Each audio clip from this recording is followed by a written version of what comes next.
All right, welcome everyone. We're Semblance of Sanity. I'm Caleb. I'm Jacob. And we're here for That time I got reincarnated as a slime. Season 2, episode 8. Whew. Yeah. Trouble Rimuru. is afoot. Yeah. F's in chat for Rimuru's friends and countrymen. Right. That was rough. That was bad. buddy. But it's about to get worse. It's about to get worse. You can hopefully, prepare and be in a place where you can respond to it. But the Knights were just sort of the advance, cause some chaos group. The instigators to respond to the other instigators. Issue, yeah. Yeah. Right. Which is now holy war has been justified. These monsters, we of course could never trust them. We will liberate all of the other people that might be in this country from everyone else in the country. Well, I mean, also it's no, we're not liberating. We are actually just exterminating them. Right. Because monsters are not a part of God's design. That's right. Yes, they must all die. Wow. Yeah. There's so many characters in media and stuff like that I can think of we are holier than thou. I think I'm currently thinking of the guys in ReZero. Oh, the eunuchs. Right, the cult of the witch or whatever. The holy guys or whatever. They're like, oh yes. You got to watch the dub of ReZero, basically. Yes, I do need to watch the ReZero dub. See, this entire time, good. I'm just thinking of the Hellsing Ultimate Abridged one. Oh, yeah. Oh, yes, it's the Catholic Church. We're here to save you from yourselves. Oh no, it's the Catholic Church. Yes. Here we are. We got the church. We got people transported from another world. Yep. Here, probably Earth, most likely. But then also just a whole merchant economic force that's upset about the idea that Rimuru was just taking away from their profits, and that's their whole motivation for doing this. Stonks. The whole thing. Just money. That's enough. That's it. But where is Milim? What is she up to? What is she doing? Will she end up helping them? I mean, eventually. Yeah. Eventually. Yeah. So y'all, without further ado, let's get into this. All right, everyone, now be sure to go check out the reaction portion of the video in the description below, then come back here for the discussion.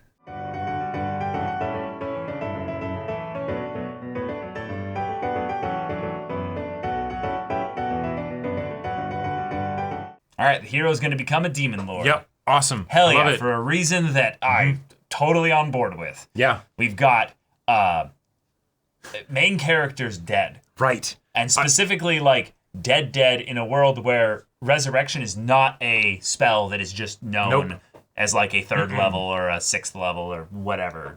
Yeah, no. It's just, they're gone. They're just gone. And I adore this decision so much because because he's going to be trading lives for lives, which that's villain shit. Oh yeah. That's And the stakes that we had set up previously, knowing that they had killed people, but we didn't think that they were named people, like named characters and stuff. And they were hiding this from Rimuru so that he could then handle everything just fine. Right, figure out what to do, and then it's it wouldn't break him, Yeah. And the stakes were sold when it was just the citizens, right? Because this is Rimuru's a leader, his people died, they were killed, right? Yeah. Okay. And then on top of that, people that he told that they'd be able to be a nation together of different people. Yeah, they trusted him and it didn't work out and now they're dead, right? Yeah. But no, not just that. People that you know and care about specifically. People that have been by your side. Personal relationships with. Exactly. Those that were not just defenseless young children like Gobzo, but also Shion, probably one of the most loyal and strongest fighters he had. In his top 5 easily. And then just dead. She's fucking dead. And it's a really cool, satisfying way to build up the isekai antagonists. Yes. I really love the decision to have this be something that it can be potentially undone, but we're going to go on a grand quest now to solve it. And it involves you going and becoming, you need to Griffith yourself, basically. Yeah, there's like you're going to become a villain in the eyes of the world, probably, to save your friends. Yep. That's what's happening now. One of the things that I like, just little narrative bits that I adore about this, right? With the slaughtering of the knights in the town, they cut away from that. Now, they were able to still sell the awfulness of what was happening. But some of the characters in particular were in some very dire straits when it was cut away from. Right. And one of the things that is very frustrating for me personally Yes. is when that happens and you cut away, and then, the characters are fine, but you don't actually see how they got out of that situation, right? I hate that. No, they died. Shit, right? Shit. They can be brought back. That gives you great motivation for future stuff in the story, right? But it is not going to be something where they come back without consequence. Or even quickly. Sure. Like, the thing that's really terrifying about this is that what we seem to be having set up in the world sense is that Milim, who's the girl in the backstory there, told by Eren, which is a hilarious. I hope that's a pun or a joke on the idea that she came in conveniently right at that time to tell him the story, which is almost like the tell him the story of the fairy tale so that he'll become a demon lord and bring war. And the rumbling? Or wait, no. No, really. The Rimuru. Yeah. Rimuru, it's coming. Yeah. But then we recontextualize what a demon lord is. Just because someone is a demon lord does not mean they're an evil person. Right. It does mean that they've committed some pretty heinous, horrendous acts, but the reasons as to why they were brought to that point might not cast them in a wholly negative light. Yeah. So Milim being the prime example here, showing us, the audience, that, oh, no, Rimuru understands this story very well now. And if you have a situation where it's like, okay, you're going to be going to war with, another nation is going to war with you right now, right? Is attacking you right now, and they bring 20,000 soldiers, and you're going to be fighting and killing each other anyways. Get rid of 10,000 of them to maybe bring back the their dead back and break their back and make it so that no more fighting happens. That who knows? From a certain point of view, that might even be humane. Maybe. The really scary thing, though, is that Rimuru, in order to do this, will have to kill at least 10,000 of them if he goes through with the plan from the straightforward military standpoint. Now, Rimuru has been shown to be capable of wiping out armies just fine. He is the overpowered isekai protagonist. Right. It is not a question of whether or not he can. It's a question of whether or not he should. Or what consequences will spill forth as a result of his actions. Right. And we have seen that Rimuru is capable of weighing those consequences and actually being able to make some good judgment calls based on that. But he is in a state right now, or he was in a state for a little bit, where he was close to despair. He replicated the mask. I love that as an idea. To replicate the mask to contain the magic so that he could be angry and frustrated, and yet it wouldn't cause any destruction. That's a fun little bit of visual storytelling there that's really cool. Oh, yeah. And asking all the questions of great sages with the rationalizing and is there any way to bring them back? What could I have done? Exactly. What is even happening here? And all of these things that he just doesn't understand. No answers. Yep. Yep. You're asking questions that don't have answers to them. Right. But okay. I love the stuff with Muran then being okay, I have to kill you then. Logical conclusion for a Clayman who's listening to then see her bug box get punched out. Right. And then be like, all right, and there you go. There's your heart. I restored it. You're done. You're good. Yep. That's another thing that bothers me a lot of the times in stories is when you have something where a character does something where, like, if Rimuru were to basically be like, haha, I was just kidding. No, that's a fucked up thing to do, right? But no. There's a bug. This is part of an information warfare thing. We have to make him think that you are actually dead. Right. Here we go. Yeah. Done. Perfect. Sweet. And now, by the way, Yom, since I'm going to wipe out the army and the king and all of his top officers in this attack, we need a new king. Leader. Yeah. So I'm going to install you as the new king. Whoa, what? Totomate kudasai. Yeah. Hold up a minute. Rimuru, you're talking to me, right? Yes. You're not joking like you did with the right. Thing. No, I'm not joking. Oh, just and then Muran's going to be like, I'll be there for you, my king. And he'd be like, I can do anything, right. God, and even the thing from what's his name being like, dude, I'm like a beast person or whatever. I'll live for more than 100 years. Like, yeah, sure, you know. You guys can be together. That'd be cool. Right. Like, that's the kind it'll be my turn. Exactly. That's the kind of shit that I would expect. Giga Chad bro thing there. Giga Chad bro thing, but also like in a fantasy world where like, you know, taking the stereotypical like Tolkien elves or whatever, you know, something like that, right? Stuff. You know, it's the like oh yeah, monogamy? Sure. Right. Well, and that would be Basic. the equivalent of just like, oh, you're just the human equivalent of you're dating someone for right now. Yeah. You know, okay, cool. You know, yeah. Cool. I love it. I love it too. Yeah. And also just this high fantasy world with all these high fantasy concepts and things like that, leading us to a point where the protagonist is going to become the ultimate. Well, so far there's been nothing aside from maybe dragons that are more powerful than maybe a demon lord. Like in the world's kind of sense of things here. Yeah. And in the same episode we had the dragon in some ways was responsible for birthing a demon lord and then fought with said demon lord with their kid. There's some whole crazy stuff here, but that's where Rimuru is going to be by the end of the season probably. Yep. And I just want to throw something out there. Yeah. I want to throw something out there. So given that Shion is dead and Gobzo and everybody else, right? There is the possibility. Now, I don't think it's a 3% chance that they'll come back. I think it's more like 100%. a 97% chance It's a that 100% they'll come back. Yeah. But I just want to throw out there the notion of what if Rimuru does the thing. He sacrifices the 10,000 from the army or whatever, right? And then they don't come back. No. Yeah? No. Yeah? No. I mean, yeah. I think... it's absolutely going to work, but I am what impressed if it that the didn't? show made us think it had the balls to kill people permanently, but no. Yeah. No. They killed a waifu, Jacob. That's how you know. Yeah, no, I know. I'm sorry, Gobzo. I want waifus to die. There was a reason why they didn't show you multiple times in the morning bit. They literally had a point where Rimuru was looking at the bodies, and they're like, oh, all the goblins, all the monsters, all the people here, and then Shion. And then no, we don't cut to Gobzo. We just. Well, I was just like, yeah, I guess so. That was one of the other things that I really liked about not specifically not showing Gobzo as much, but with that whole thing of like, okay, you have characters that die. This is an ensemble cast show.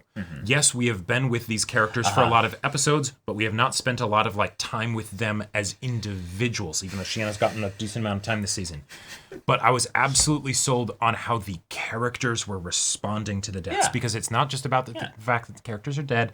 It's about that we can see just how devastated everyone is by this. So, thank you, show. I really appreciated that. And all right, next episode's gonna be Falmouth attacking. Yeah. Okay. You go, Rimuru. I'm very nervous that he's making the wrong call again, and I'm feeling like Clayman actually wants this. I could see that. That actually what he wants is for Rimuru to become a demon lord. Sure. Because didn't the orc disaster thing get kind of manipulated by Clayman? I think it was. It might have been someone else, because there's the other person that's with the mask people. Right. But I since the demon seed was deposited or born in Rimuru then, I think that was one of the most overt moments where the people in the shadows were manipulating things towards a specific conclusion. And while it might have been just for the purpose of war, there's also the possibility that there is an Eisen type kind of aspect to Carrion, where he is not Carrion, Clayman, in that he is building up Rimuru a little bit, and Oh, something else that I adored from this episode, because I really like this episode. Yeah. The whole deal that the barriers that the people set up is the reason why, in this specific case, the people could be brought back. One, that's a great reason for the world of why this doesn't happen more often. But two, it's something where now we have a mechanical thing that we need to protect, and theoretically... Yes, stakes are set up. Right. Now, Yes. Rimuru set up the third barrier, so I think that's the thing that's going to keep them there. But there is also there is the possibility that they also need to keep up the anti-magic barrier, which would then impose a limitation and a hindrance on them fighting that they'd have to work around because... Well, they'd have to be outside the barrier. Right. They'd have to be outside it. But what they also might need to do is take the mages' places out there once they all get killed. And it's the... Sure. Okay, so what were they doing? Well, see these crystals here? See these things here? Don't touch those. Right. Just let them...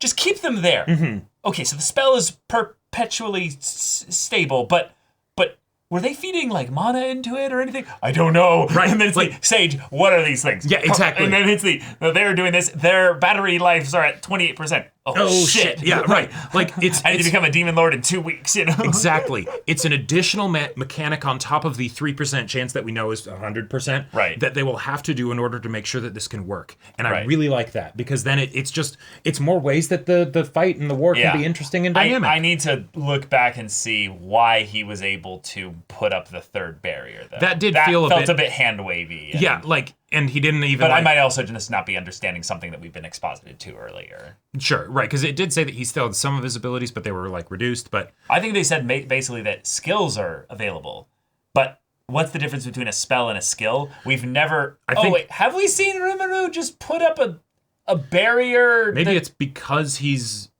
isekai? No, because that was the thing. It's not about the strength of people there. The monsters were weakened by one of the barriers. That's right, the anti-magic one, because it thinned out the magicules or whatever. No, because there's two barriers. Right. There's two barriers. One is just removing all magic. No magic works. Then the other one is weakening the monsters. Oh. I thought it was that the magic one weakens the monsters, and then the other one is to, like, keep them inside.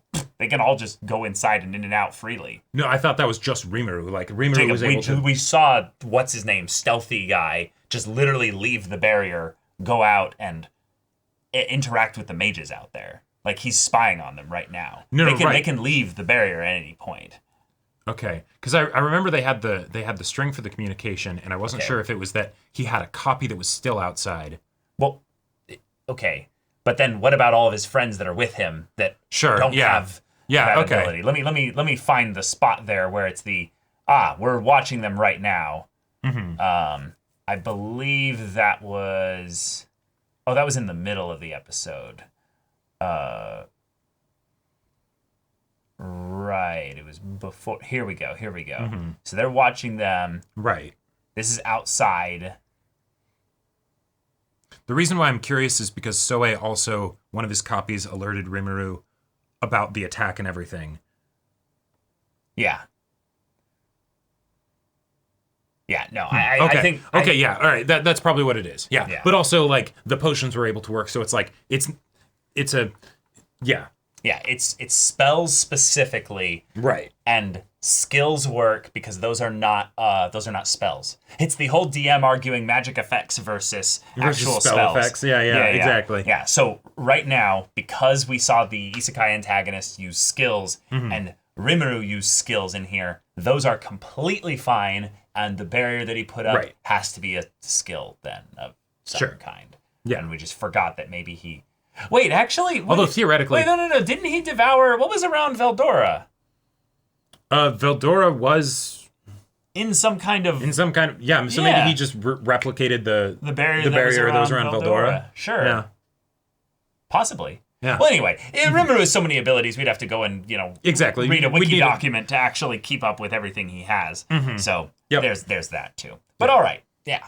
Cool stuff. Next episode... It's going to be chaos. Oh, yeah. But not the Chaos Dragon. Because that's a different thing, and that's gone. And it's not Veldora. We looked at our notes, but Veldora is the Tempest Dragon. Storm Dragon. Storm Dragon. Yeah, exactly. It's different. Hence why he named Tempest and all that. But Y'all, thank you so much for watching this episode's reaction and discussion. If you want to see the next episode's reaction and discussion right now, though, go check out the link in the description below for our Patreon. You can get an early access there. You can watch full-length timer reactions there, and all this comes with Discord access, so you can chat with us in the community there about the show, about anime in general, and also be sure to check out our Twitch channel. We stream every weekday. The info's in the description. Yes, if any of that interests you, we'll see you there. But until then, we're Semblance of Sanity. I'm Caleb. I'm Jacob. And we'll see you all next time.